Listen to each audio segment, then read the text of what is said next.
Terima kasih Bapak. Assalamualaikum warahmatullahi wabarakatuh. Waalaikumsalam. Selamat pagi, salam sejahtera para pendengar yang berada serta yang hadir di dalam studio Tuntun Padang FM.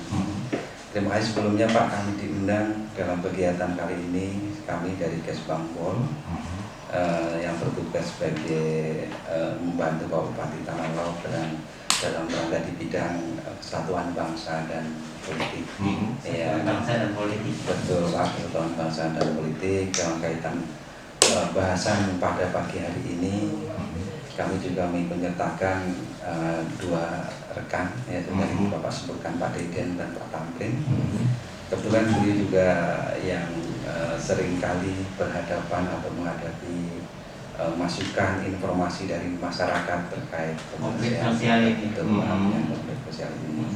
Jadi kami di sini juga mengikut sertakan masyarakat Pak, dari mulai kecamatan, dari masing-masing kecamatan kita memiliki bahasanya itu rekan kerja. Ya, masing-masing kecamatan itu 5 orang yang tergabung dalam forum kewaspadaan dini masyarakat. Iya, KDM ya. Betul, KDM. Jadi itu merupakan informasi ujung tombak kami. Jadi pada tindak-tindak pencegahan apa aja, termasuk di sini ada konflik pertambangan dan juga konflik lainnya Pak. Kemudian kemudian FKDM dari tiap kabupaten ini juga berjumlah kurang lebih 4 orang Pak ya, 4 orang. Kemudian Bang Lana ini masuk dalam tim kami. Iya betul.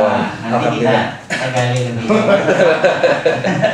Beliau ini masukan beliau beserta rekan-rekan di kecamatan dari sebuah kecamatan dan lain juga kecamatan tim di tempat kami. Bagaimana konflik ini bisa dicegah jangan sampai timbul atau lebih besar sehingga akan mengancam kewaspadaan secara nasional.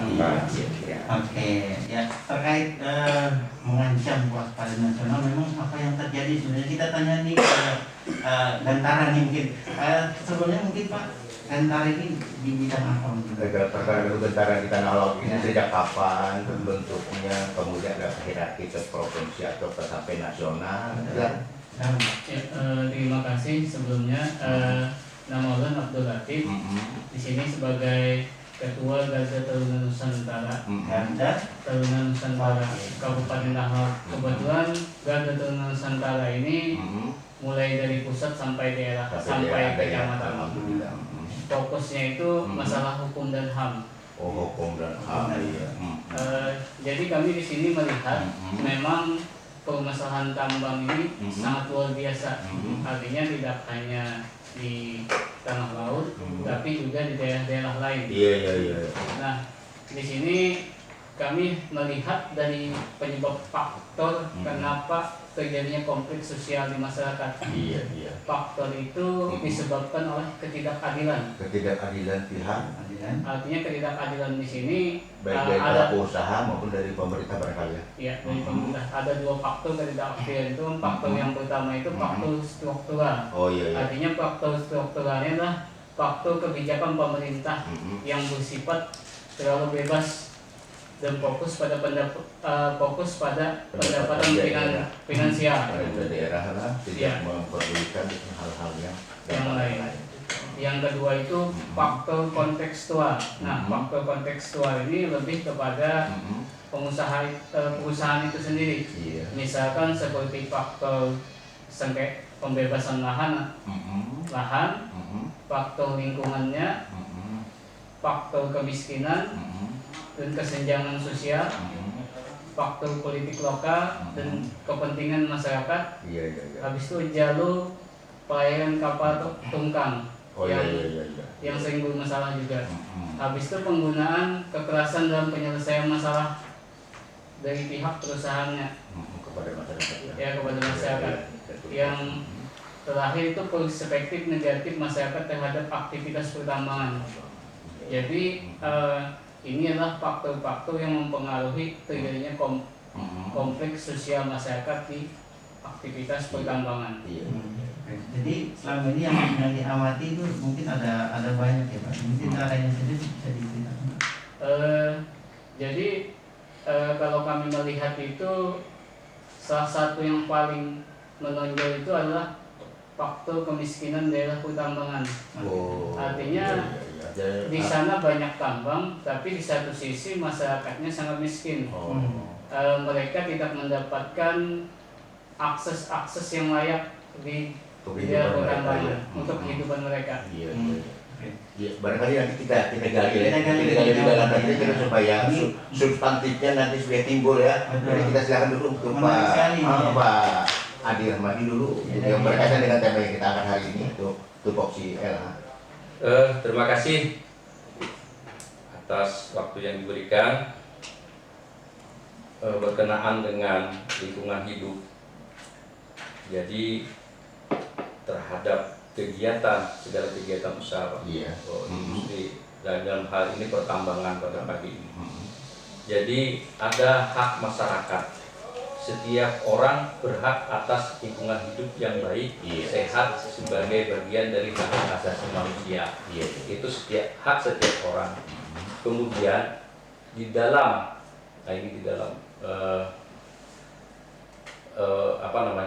keterlibatan masyarakat itu ada peran serta masyarakat yang ada di Undang-Undang 32 itu sendiri 2009 bahwa sebenarnya masyarakat itu memiliki hak dan kesempatan yang sama dan seluas-luasnya untuk berperan aktif dalam perlindungan dan pengelolaan lingkungan hidup.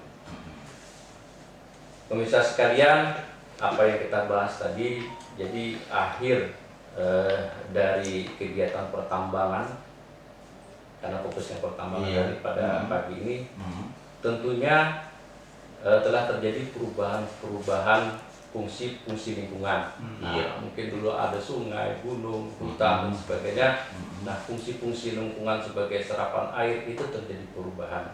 Nah, komponen lingkungan yang terdampak adalah, kami bilang tuh biologi, fisika, kimia, biologi, sosial, dan budaya.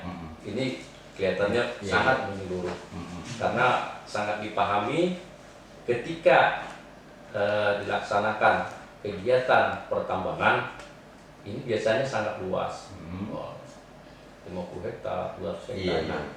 Artinya kalau kita melihat ke biologinya ada perubahan yang berubah. Gunung dulu ada gunungnya hilang, seperti itu. Seperti itu karena memang ada kegiatan penambangan, penggalian dan sebagainya. Nah, ini memang secara namanya izin usaha pertambangan. Kegiatan ini memang diizinkan untuk melaksanakan kegiatan tersebut. Nah, memang diizinkan untuk melakukan perubahan dengan tujuan memanfaatkan sumber daya alam yang ada di dalamnya. Nah, hanya saja tentunya memberikan dampak perubahan terhadap lingkungan itu sendiri. Nah, ini secara ketentuan namanya ada usaha pertambangan yang baik seperti itu. Nah, diatur bagaimana nanti di akhir pertambangan itu dilakukan pemulihan terhadap fungsi-fungsi lingkungan yang berubah ini.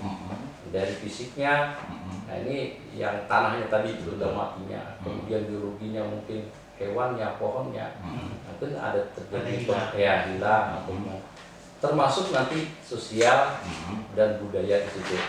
Nah, mungkin tadinya ada pemukiman dan sebagainya, entah itu nanti terjadi pemindahan dan sebagainya. Nah, misalnya sini jadi RT 7 sekarang, nah itu namanya sosial dan budaya yang di situ tadinya ada budaya yang berkembang, mungkin akan terjadi pergeseran. Nah, ke depan inilah yang mungkin menjadi satu tugas kita bersama, bahwa ini harus dilakukan pemulihan secara lingkungan seperti itu. Nah, baik, sebelum lanjut mungkin saya pengen tahu dulu nih dari sosialisasi kemudian pendidikan kepada masyarakat tentang tech engine, kan pasti ada tech engine Pak ya, pemberian, pengambilan, kemudian pemberian. Ya ini mungkin dari S-Bampol sendiri Pak ada kegiatan apa yang dilakukan selama ini Pak untuk mengedukasi masyarakat Pak? Baik Pak, terima kasih Pak. Kami terkait dengan kesatuan bangsa dan politik. Memang saat ini Pak, kita setiap kegiatan, apapun namanya kegiatan, pasti memiliki dampak positif negatif kan. Dari si pertambangan misalnya pada yang kita bahas pada pagi hari ini, dampak positifnya juga banyak.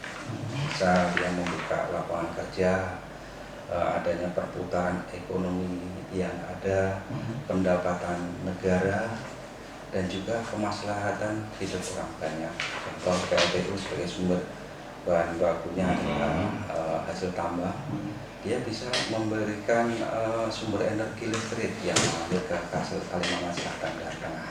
Jadi itu ada beberapa dampak positif. Namun ada juga dampak negatif atau risiko negatif yang diakibatkan dari perkembangan. Nah, jadi sebuah konflik itu atau dampak negatif itu pasti ada, cuma kita juga melihat dampak positifnya juga. Nah, kita sebagai pemerintah, termasuk para pemerintah daerah, tentunya juga bisa bijak dalam menangani ini. Kira-kira positifnya sama negatifnya banyak benar. Nah, kalau kita mempertimbangkan negatifnya terus nggak akan jalan pembangunan ini. Saya anekdotkan seperti ini Pak, misal dalam sebuah keluarga hadirnya seorang anak, positifnya itu adalah potensi buat masa depan keluarga. Tapi ada juga sisi negatifnya, misalnya dari tambahan biaya hidup, kemudian kecemburuan dari kakaknya yang juga ada seperti itu. Nah, juga pemerintah daerah dalam hal ini harus bijak juga, karena di dalam masyarakat itu di dalamnya juga ada dunia usaha, ada masyarakat, tapi secara sesuai dengan Undang-Undang 25 adalah tujuan utamanya adalah mensejahterakan kesejahteraan masyarakat.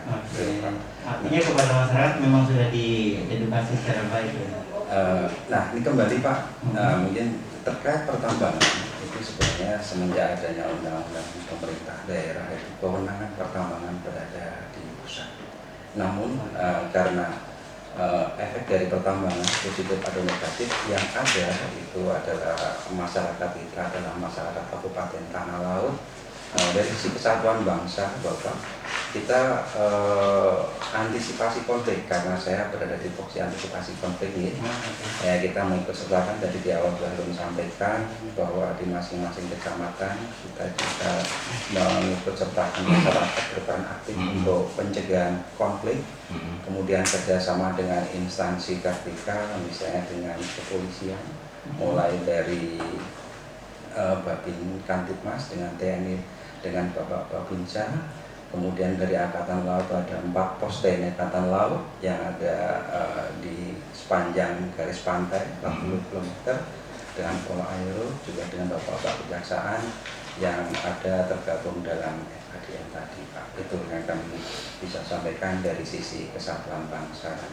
Iya, jadi bisa kita ambil kesimpulannya supaya nanti barangkali bisa dikomen oleh beliau-beliau yang di depan kita ini. Jadi begini aja, tema kita hari ini kan pembinaan masyarakat antisipasi konflik sosial akibat aktivitas pertambangan di Tanah Laut. Lalu kita ini ingin tahu langkah-langkah yang sudah dilakukan oleh pihak-pihak Bapak ini untuk mengatasi konflik antara masyarakat dengan masyarakat, masyarakat dengan pemerintah, pelaku usaha dan pelaku usaha, pelaku usaha dengan pemerintah, mungkin pelaku usaha dengan masyarakat dan sebagainya Pak. Mungkin pelaku usaha dengan pelaku usaha itu juga bisa ada berkonflik. Nanti setelah narasi bapak-bapak nanti bisa dikomen oleh Pak dari Garda ya. Apa betul langkah-langkah yang mereka lakukan di mata Garda? Iya, nanti kita konfirmasi ke beliau. Iya. Silakan barangkali Pak Hadi dulu atau langsung Pak Hadi. Ya, ini menarik sekali. Jadi seperti apa yang disampaikan tadi, memang segala kegiatan usaha itu tentunya mempertimbangkan dampak positif dan negatif. Kalau bahasa lingkungan, positifnya dikelola, yang negatifnya diminimalisir. Iya. Dikelola Bukan diabaikan Pak, diminimalisir. Oleh karena itu, sebelum kegiatan usaha dilaksanakan, nah ini ada pedoman-pedoman pengelolaan lingkungan. Salah satunya itu ada tata ruang yang harus ditaati seperti itu. Ini semacam filter-filternya. Kemudian mereka juga namanya menyusun pedoman pengelolaan lingkungan yang kita kenal tuh AMDAL. Iya betul. Kemudian UKLPR dan sebagainya. Nah di situ dokumen AMDAL dan UKLPR ini sebenarnya semacam kalau saya melaksanakan usaha ini maka saya akan melakukan ini seperti ini itu. ya. Nah, jadi ada poin-poin. ya potensinya tentu sumber daya alam yang yang akan dieksploitasi mau diambil, tetapi dampak tersebut tentunya ada dampak negatif. Ya, bagaimana ini bisa dikelola dan diantisipasi. Nah, ini akan diprediksi di dalam dokumen-dokumen tersebut. Nah, inilah yang fungsi pengawasan pemerintah. Bagaimana semacam janji kegiatan, rencana kegiatan yang tertuang dalam pedoman itu. Nanti ada namanya fungsi pengawasan yang dilaksanakan. Ini tentunya kewajiban pemerintah, tetapi dalam hal ini didelegasikan kepada dinas DPR KPL Pak, Perumahan Rakyat, Kawasan Pemukiman dan Lingkungan Hidup. Nah, di dalamnya ada lingkungan hidup di situ dan ada fungsi pengawasan yang dilaksanakan. Apa yang disampaikan dari teman tadi sebenarnya ada kebijakan pembangunan. Ini mudah-mudahan real yang kita pakai. Jadi kebijakan pembangunan itu ada indikator kebijakannya Pak. Nah, secara ekonomi diharapkan kan menguntungkan ya Pak. Tadi meningkatkan pendapatan, kontribusi daerah, KPAD dan sebagainya, ini hal yang positif. Kemudian ada lagi indikator secara sosial. Nah, ini tadi cita-citanya memberikan kesejahteraan bagi daerah dan masyarakat, tentunya seperti itu. Nah, ada yang ketiga yang harus dipahami secara lingkungan. Nah, tidak memberikan kerusakan atau bagaimana kita tadi meminimalisir kerusakan yang akan terjadi. Jadi berkenaan dengan tentunya setiap kegiatan tentunya tadi ada yang kita terima, yang negatifnya terima. Nah, seiring waktu ini mungkin akan berdampak langsung ke masyarakat seperti itu. Nah, contohnya kegiatan pertambangan karena ini menggali tanah dan sebagainya. Nah, tentunya nanti ada terjadi dampak terhadap fungsi sungai Pak. Airnya mungkin terjadi keruh dan sebagainya seperti itu. Tetapi filter kita terhadap kegiatan usaha pertambangan ini ada ketentuan lingkungan yang harus mereka patuhi adalah bagaimana mereka mengelola air tambang yang tentunya dikeluarkan ke media lingkungan seperti sungai tadi. Nah, ada kegiatan teknis bagaimana air sungai air tambang yang dikeluarkan ini namanya harus memenuhi baku mutu lingkungan. Jadi tidak serta-merta mereka harus membuang ke perairan. Nah, itu memang kadang-kadang kita melihat air sungai biasanya terjadi kekeruhan kuning, tetapi kami informasikan bahwa ini masih di dalam batas toleransi lingkungan seperti itu. Nah, itu yang kita nanti ada kelas-kelas sungai yang kita bahas lebih lanjut lagi sesuai dengan peruntukannya. Nah. Oke, baik Pak. Kita mau konfrontasi dulu nih ke Gantara sebagai mungkin yang sering mengamati nih. Iya, mengamati karena yang beliau sampaikan ini kayaknya kan masih dalam tahapan batas normatif ya. Lalu untuk komen Pak Abdullah ini seperti apa Pak? Kondisi sekarang ini Pak? Ya, memang kalau melihat apa yang disampaikan beliau tadi artinya ada sisi positif dan ada sisi negatifnya dalam aktivitas pertambangan. Memang selama ini kan pemerintah itu sudah memberikan aturan, memberikan pengawasan, cuma terkadang di pihak perusahaannya yang tidak melaksanakannya.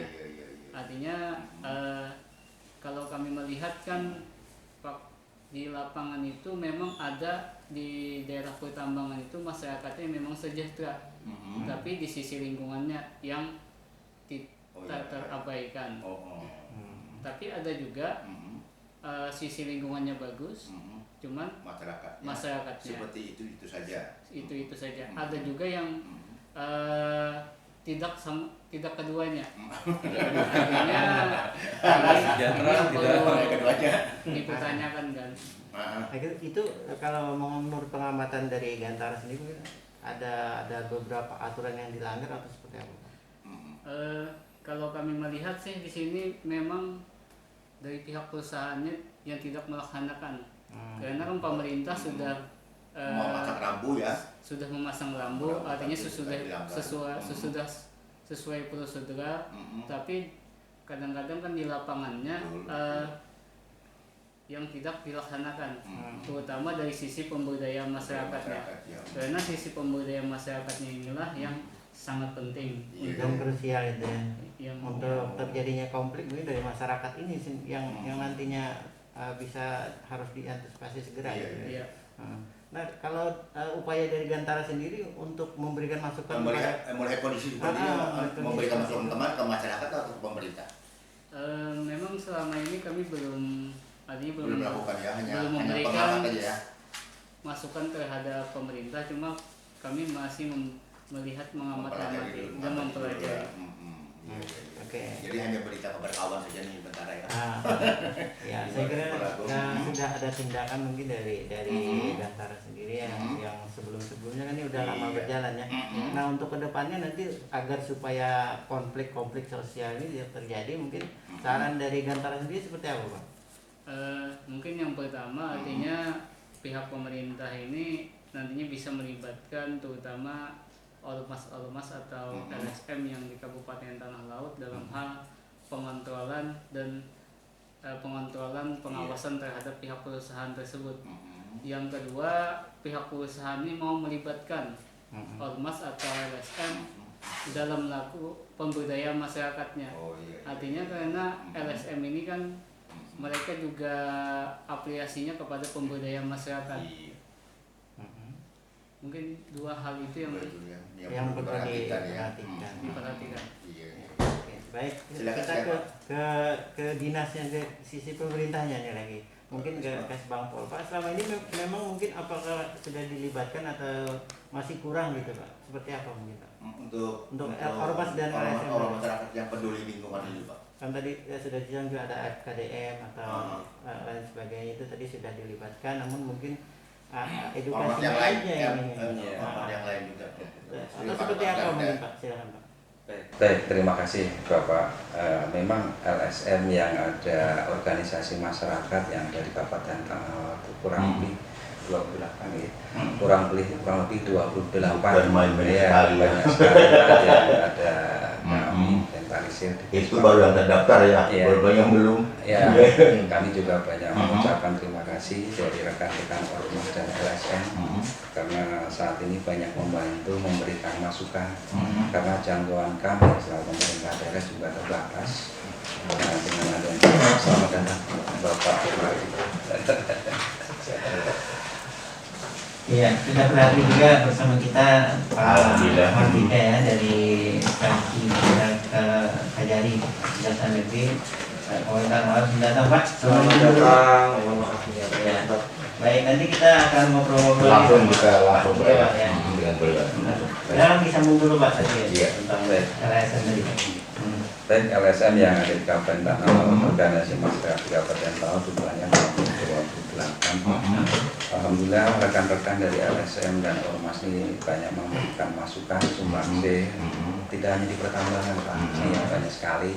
Dan terakhir kemarin terkait adanya program YES, yaitu adanya meningkatkan peran generasi muda untuk bidang pertanian yang terakhir kemarin mesti melenceng Pak ya. Karena perannya dari LSM yang perlu kami angkat di sini. Jadi memang di situ alhamdulillah dia ini memulai menggerakkan karena di saat kondisi pandemi saat ini yang paling bertahan adalah pertanian. Iya, dan lingkungannya. Nah, ini sedangkan kondisi secara umum bukan hanya di Tanah Laut, minat pemuda di bidang pertanian kan mulai menurun. Nah, ini peran LSM alhamdulillah kemarin dilibatkan dan memang sangat tahu betul kondisi di lapangan ini ya. Alhamdulillah peran positif yang kami rasakan. Nah, di dalam pertambangan kami harapkan dua masukan tadi melibatkan ormas dan LSM, kemudian perusahaan juga melibatkan LSM dan ormas. Kami alhamdulillah kami akan coba, sebenarnya sudah banyak Pak. Sudah ada, tapi dengan masukan dari Gantara terima kasih akan kami tingkatkan lagi terkait posisi. Demikian. Ya karena memang untuk pengawasan ini perlu pihak yang independen ya seperti yang ada ini dan sebagainya. Kalau aturan memang sudah ditetapkan Pak ya. Iya. Kadang aturan kadang-kadang juga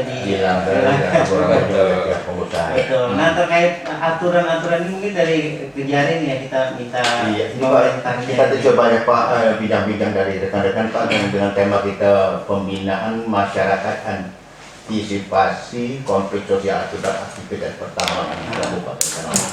Barangkali Pak banyak konflik-konflik yang timbul Pak antara masyarakat dengan masyarakat dengan pelaku usaha, masyarakat dengan pemerintah dan sebagainya Pak. Lalu langkah-langkah yang pernah dia lakukan oleh pihak kejaksaan Pak dalam rangka dampak dari pertambangan di Tanah Laut ini seperti apa Pak? Ya, baik, terima kasih sekali atas kesempatannya saya diberikan kesempatan untuk berbicara di sini. Jadi pada intinya sebenarnya memang kita melihat banyak konflik di dalam masyarakat mengenai masalah aktivitas pertambangan ini. Apakah itu mengenai pertambangan batu bara, penggalian C batu biasa, atau perkebunan barangkali pasir dan lain sebagainya.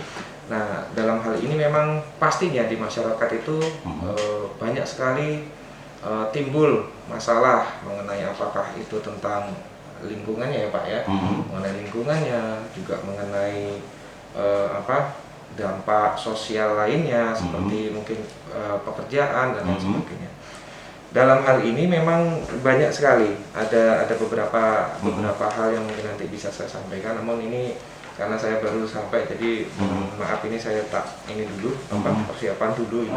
Jadi paling tidak setidaknya pada intinya nanti kita ini ada beberapa cara dalam hal yang ditangani secara hukum maupun yang non hukum. Jadi kalau bahasa mediasi Pak ya. Prokumnya itu litigasi dan non litigasi. Nah, dalam hal ini ada peran-peran tersendiri dari bidang kami, ada peran-peran tersendiri dari bidang yang lain juga dari di kejaksaan. Namun memang sampai dengan sekarang kami mengharapkan kepada masyarakat itu jika memang ada yang ingin disampaikan keluhan mengenai masalah lingkungan dan sebagainya, monggo silahkan datang ke kami siap di kantor. Nah, hanya saja memang dalam hal ini kita paling tidak mengutamakan agar masyarakat itu taat hukum dan juga mengutamakan mediasi dalam penanganan masalah di pertambangan.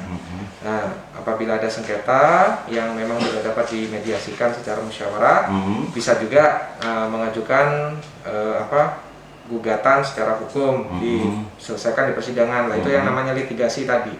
Kalau non litigasi itu ada mediasi, kemudian ada penyelesaian secara kekeluargaan dan lain sebagainya. Nah, kalau yang litigasi atau yang di persidangan macam-macam, ada gugatan perdata, ada gugatan class action, ada juga bisa juga di PT UN kan mengenai keputusan pemerintah dan lain sebagainya. Namun kita tidak mengharapkan seperti itu terjadi karena kan namanya antara masyarakat dengan perusahaan itu kan sama-sama mendukung pemerintah. Nah, dalam artian seperti sudah dijelaskan di pertimbangan dalam pertimbangan di Undang-Undang Nomor 4 Tahun 2009 tentang pertambangan mineral dan batu bara, bahwasanya usaha pertambangan energi maupun batu bara dan lain sebagainya memang untuk mendukung negara, mendukung masyarakat dan sebagainya. Kita mengharapkannya sih sama-sama ada sinergitas. Itu aja. Baik, untuk saya sementara itu dulu. Jadi begini Pak, tadi dari Bapak uraian Bapak yang disampaikan tadi, barangkali selama ini ada nggak pernah konflik-konflik tentang aktivitas pertambangan ini sampai ke ranah hukum Pak untuk di Tanah Laut? Kalau sementara yang menurut pandangan saya sampai sekarang ini, karena memang menurut kami di data kami di Kejaksaan sendiri itu memang sampai saat ini memang belum ada. Makanya kami mengharapkan warga masyarakat jika memang ada yang merasa semacam ingin pencerahan tentang masalah Iya. hukum, monggo silakan datang ke kantor kami. Kami siap melayani. Nah, di bidang kami di bidang intelijen itu memang siap memberikan advice Iya, atau iya. masukan saran. Terlebih lagi ada lagi bidang yang membidangi, yaitu bidang datun. Di Oh, bidang iya, datun iya. itu ada namanya pelayanan hukum. Pelayanan hukum itu bisa masyarakat datang ke sana kemudian bertanya mengenai bagaimana ini konflik masyarakat, apakah diselesaikan secara musyawarah, perdatan atau pidanaan. Namun hanya saja memang di luar-luar Iya. namanya juga kami banyak menerima informasi. Memang banyak sekali konflik yang di masyarakat ini akibat aktivitas pertambangan, entah itu masalah secara legalitasnya ataupun secara sosialnya di masyarakat. Hanya saja memang karena dalam hal ini masyarakat belum ada ke kami, sehingga kami juga masih sementara ini memantau saja. Masyarakat belum ke kejaksaan itu, apakah masyarakat itu takut Pak atau apa, barangkali Pak komen Bapak seperti apa Pak, ataukah masyarakat nggak perlu repot-repot, barangkali hanya diselesaikan secara internal di. Kalau memang Boleh, itu boleh, saya Pak. belum bisa menjelaskan karena memang ranahnya memang karena memang belum ada ya. Oh, iya, iya. Saya rasa mungkin bisa jadi karena pertama masyarakat sudah terfasilitasi bisa Oh, iya, jadi. betul. Nah, saya rasa juga masyarakat sudah cukup misalnya dengan ada datang ke Dinas Lingkungan Hidup atau Oh, di sini, iya, atau ke Kesbang, iya. Kesbang, kemudian Betul. sudah cukup penjelasannya, atau bisa jadi juga karena kesibukan Betul, belum betul. bisa. Nah, Iya, iya. saya rasa masyarakat zaman sekarang sudah kritis kok. Sudah. Baik, artinya masyarakat untuk Sudah dewasa ya. ini Pak Ini jalan terakhir barangkali. terakhir. Ya, Iya. bisa jadi. Baik, kembali lagi ke narasumber kita hari ini. Banyak yang masih pengen kita tanyakan ini ya mengenai dampak lingkungan nih Pak. Mungkin kita ke Pak yang dari LH ini ya. Pak Adi dulu. Ini ada pertanyaan dari masyarakat, sepertinya dari Pak Samlani nih Pak. Kami masyarakat daerah pesisir sungai. Iya. Ingin bertanya katanya bagaimana sekarang ini kondisi air dengan yang tidak bisa digunakan lagi untuk air minum, kemudian juga untuk tambak ikan. Nah Oh, ini ini pesisir ya. ya pesisir ini kan sepertinya. Sekarang mungkin dijelaskan. Belum lagi kita kualitas air di sungai di dalam kota ya. Iya. Ya kita fokus dulu ke sini dulu Iya, iya, iya. daerah pesisir ini ya. Terima kasih. Ini pertanyaan yang terima kasih atas pertanyaannya. Memang di masyarakat nih Pak, fungsi masyarakat itu sudah saya sampaikan tadi, ada peran masyarakat itu terhadap semua kegiatan usaha, tidak saja pertambangan, termasuk namanya mereka juga berperan sebagai fungsi pengawas sosial seperti itu Pak. Nah, hal-hal yang begini yang disampaikan ke kita di lingkungan hidup itu ada pengajuan masyarakat Pak. Sering kami terima berkenaan dengan dampak yang terjadi, kemudian dampak yang terima atas kegiatan usaha. Tetapi berkenaan dengan konflik Pak, konfliknya secara signifikan itu memang tadi sudah disampaikan, alhamdulillah bisa kita inikan. Jadi kalau terjadi konflik itu biasanya kami membuka pengaduan masyarakat. Nah itu kami identifikasi, kami verifikasi. Nah seperti itu Pak. Termasuk yang dipertanyakan tadi itu pernah. Jadi ada indikator sungai Pak di tanah laut ini. Ada 4 sungai. Jadi biasanya lingkungan itu melihat bagaimana kualitas sungai secara keseluruhan. Jadi ada yang kita laksanakan secara langsung pengawasan, pemantauan namanya terhadap kualitas sungai itu. Jadi ada Sungai Kintab, Sungai Tabenyu, Sungai Maluka, sungai apa ya satunya lupa saya. Jadi keempat sungai inilah yang menjadi indikator kualitas lingkungan secara keseluruhan tanah laut. Nah seperti itu. Nah secara rutin ini kita lakukan. Nah memang ada beberapa sungai, terutama yang berada di sekitar kegiatan tambang, ini terjadi penurunan kualitasnya. Ini ada kelas sungai kelas 1, kelas 2, kelas 3 sampai kelas 4. Jadi kalau bukan naik ke kelas 2 tambah baik, tidak. Jadi kualitas yang paling baik itu adalah kualitas 1. Ini air biasanya di pegunungan, mungkin apakah masih ada di daerah Beduin, airnya langsung bisa diminum seperti itu. Nah, secara tata ruang memang di situ tidak diizinkan ada kegiatan pertambangan. Ini izin, Pak, maksud saya. Kalau ada kegiatan ilegal kita masih ini. Jadi masuk kelas 1 ini memang air sungai yang diperuntukkan untuk sumber air. Lalu berkaitan dengan pertanyaan dari pesisir, dari apa langkah-langkah yang dilakukan oleh BPH? Ya, kita pernah nerima ini Pak, yang air minum, rata-rata air yang ada di daerah pertambangan itu sudah ke kelas 3 Pak. Kelas 3, rata-rata di tanah laut yang ada kegiatan pertambangannya itu kelas 3. Jadi air itu tidak bisa untuk diperuntukkan untuk minum, harus diolah. Makanya ini peran PDAM kita juga harus sampai ke itu, atau mereka menggunakan air sumur, air dangkal. Nah, yang jadi masalah, air sumur ini biasanya terinfiltrasi oleh yang dekat-dekat Kintab, itu kan air laut Pak, maksudnya tidak boleh digunakan. Jadi memang untuk peruntukan sumur, sungai biasanya lebih ini ke pelayanan PDAM seperti itu. Nah, kesimpulannya untuk kelas air kelas 3 itu hasil dari pemantauan kami itu tidak bisa digunakan langsung untuk konsumsi atau diminum. Nah, untuk hanya untuk penyiraman tanaman gitu. Bisa langsung. Untuk ternak pun kalau bisa ditahan dulu.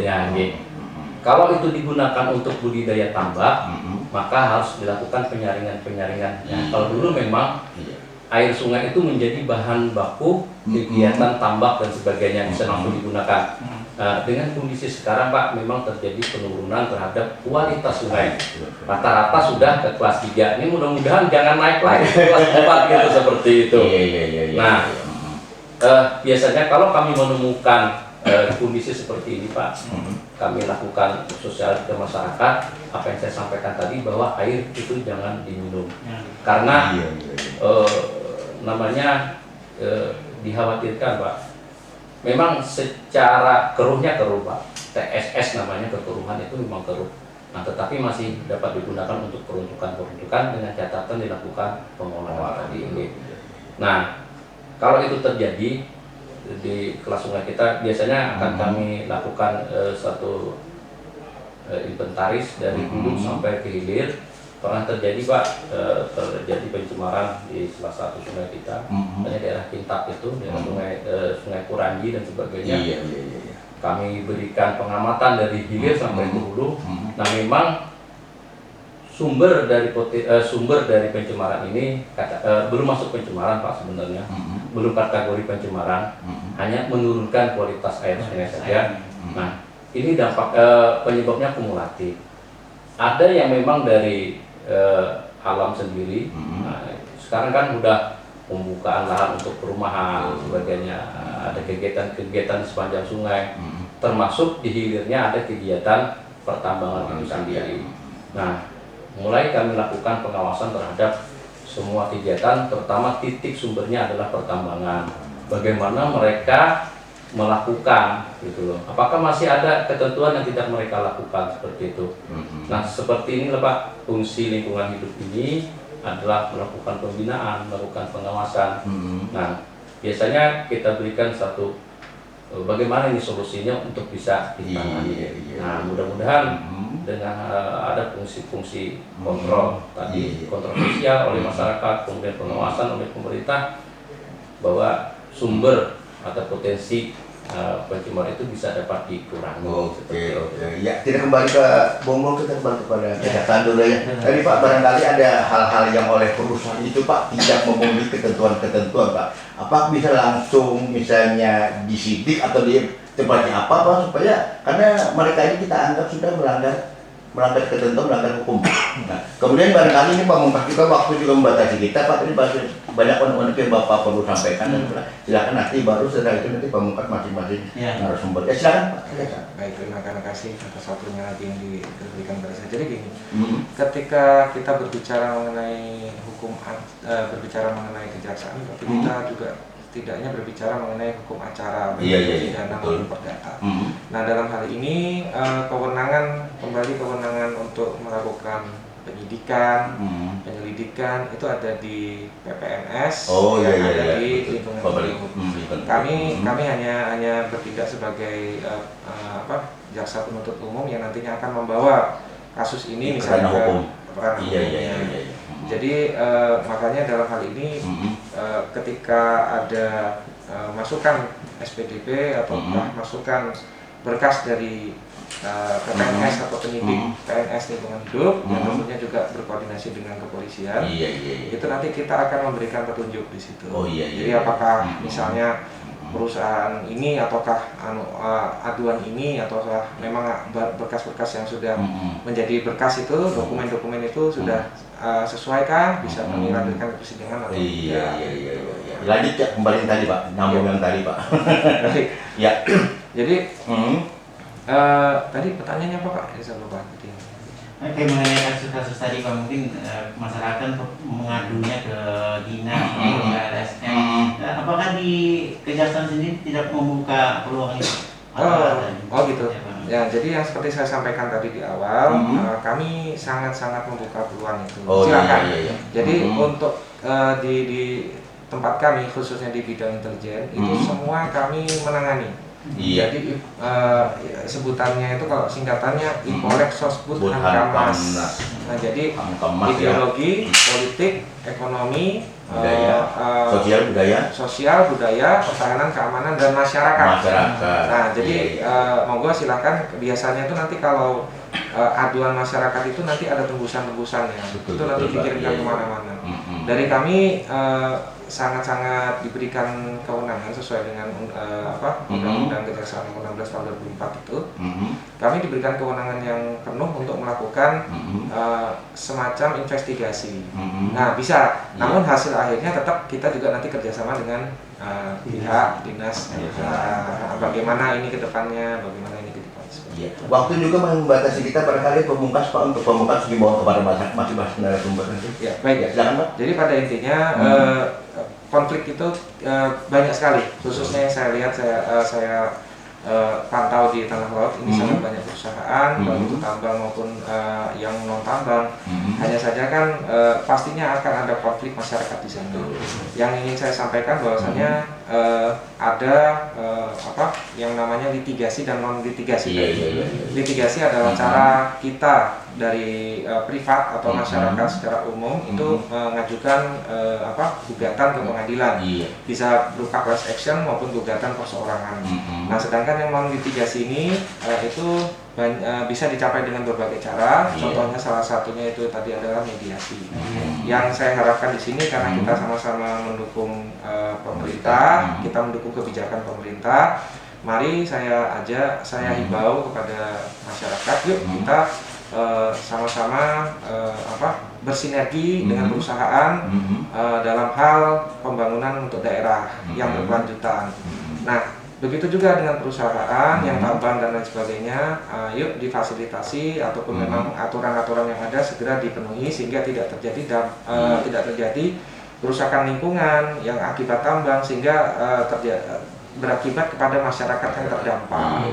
Saya rasa mungkin pembinaan kepada masyarakat bisa dilalui dengan cara sosialisasi dari LH, Kesbangpol, kemudian dari perusahaannya dan pihak-pihak aparat yang lain juga, kejaksaan, kepolisian, bisa jadi, sehingga kita memberikan pemahaman kepada masyarakat itu mengenai kita kedepannya seperti apa, programnya seperti apa yang bisa dicapai oleh perusahaan untuk meningkatkan kesejahteraan masyarakat dan juga memperbaiki lingkungan hidup yang ada. Oke, sekarang Pak Hadi, Pamungkas Pak Hadi. Baik, Kita nggak terasa sudah hampir setengah jam ya. Sampai 1,5 jam betul Pak. Baik, Bapak setelah pendengar di seluruh Kabupaten Tanah Laut, memang kembali ke topik bahwa terjadinya konflik itu awalnya adalah adanya perbedaan Pak. Entah itu perbedaan dari suku, perbedaan pendidikan, perbedaan pendapatan. Nah, Perbedaan pendapat. Awalnya seperti itu. Iya, Nah, iya. kami harapkan nanti silahkan gunakan media-media yang ada. Insya Allah pemerintah daerah, mulai dari pemerintah desa, pemerintah kecamatan, kabupaten akan selalu welcome untuk memediasi Iya. kegiatan ini. Mudah-mudahan tidak terjadi konflik yang berkepanjangan. Iya. Jadi seperti yang sudah kita alami saat ini, Pak, insya Allah selesai dalam proses mediasi. Alhamdulillah. Nah, seandainya ada lewat media sosial juga ada, Pak, terkait dengan silakan buka situs lapor KWID. Lapor itu adalah layanan aspirasi dan pengaduan online masyarakat. Iya, itu sudah seluruh lembaga, kementerian, BUMN dan pemerintah daerah. Insya Allah akan terpantau aspirasi, pengaduan maupun pemberian informasi. Oke. Silakan gunakan media-media yang ada. Pak Adi. Terima kasih. Tentunya ke depan kita juga terus Pak mengutamakan bagaimana ada edukasi lingkungan kepada masyarakat. Iya. Ini agar masyarakat itu banyak terlibat di dalam pengelolaan lingkungan. Nah ini, jadi seperti katakanlah menyikapi misalnya ketika kita berandai tambang nanti berhenti. Nah, dilakukan pemulihan atas kewajiban tambang itu. Ini sebenarnya potensi ekonomi yang besar. Iya. Selain nanti kembali, nah tentunya kan ada reklamasi pasca tambang. Kemudian nanti pasca pemulihan ini bisa kembali ke konservasi lahan. Nanti di situ jadi hutan kembali. Nah, ini berarti potensi hutan. Kemudian lagi ada fungsi reservoir, Pak. Reservoir itu cadangan air. Mungkin tidak akan kekurangan air gitu, Pak. Nah, ini juga menjadi sumber daya untuk PDAM nantinya, sumber air bersih. Nah, kemudian lahan eks tambang itu berpotensi sebagai pengembangan ekonomi, pertanian, perkebunan, perikanan. Nah, tetapi ini memerlukan namanya pemulihan dalam jangka waktu yang panjang untuk mengembalikan agar fungsi-fungsi lingkungan itu pulih kembali. Nah, dalam hal ini mungkin semua pihak nanti akan menjadi kontrol. Ini ada teman dari LSM. Jadi ada indikator-indikator yang dapat kita terima setelah dilakukan kewajiban pasca tambang itu. Nah, saya rasa kita lihatlah ke depan ini ada fungsi-fungsi yang besar terhadap peningkatan ekonomi. Iya, itu Pak. Nah, tidak saja mungkin pada saat terjadinya tambang yang tadinya mungkin ada sesuatu yang hilang, tetapi ke depan juga ada potensi yang besar yang dapat kita kelola. Jangan sampai hilang ini. Betul. Oke. Oke, Bung Melati. Ini dari semua dari masyarakat. Seperti apa harapannya?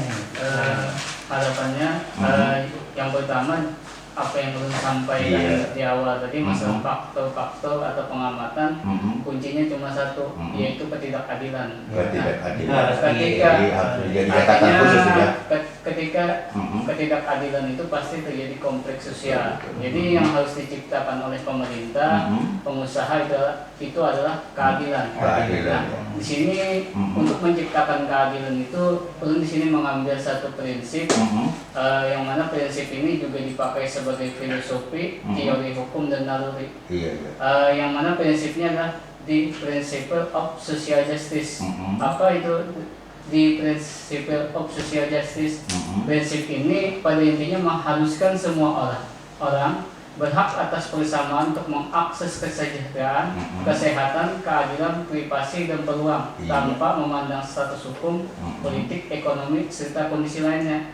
Nah, untuk melaksanakan ini seperti yang saya sampaikan tadi, ada dua. Yang pertama, pihak pemerintah artinya melibatkan ormas atau LSM atau masyarakat dalam pengawasan. Yang kedua, pihak perusahaan juga harus melibatkan pihak LSM, ormas atau perguruan tinggi dalam pemberdayaan masyarakatnya, sehingga tercipta yang namanya keadilan itu dan tidak akan terjadi konflik sosial di masyarakat. Oke. Baik, ya tentu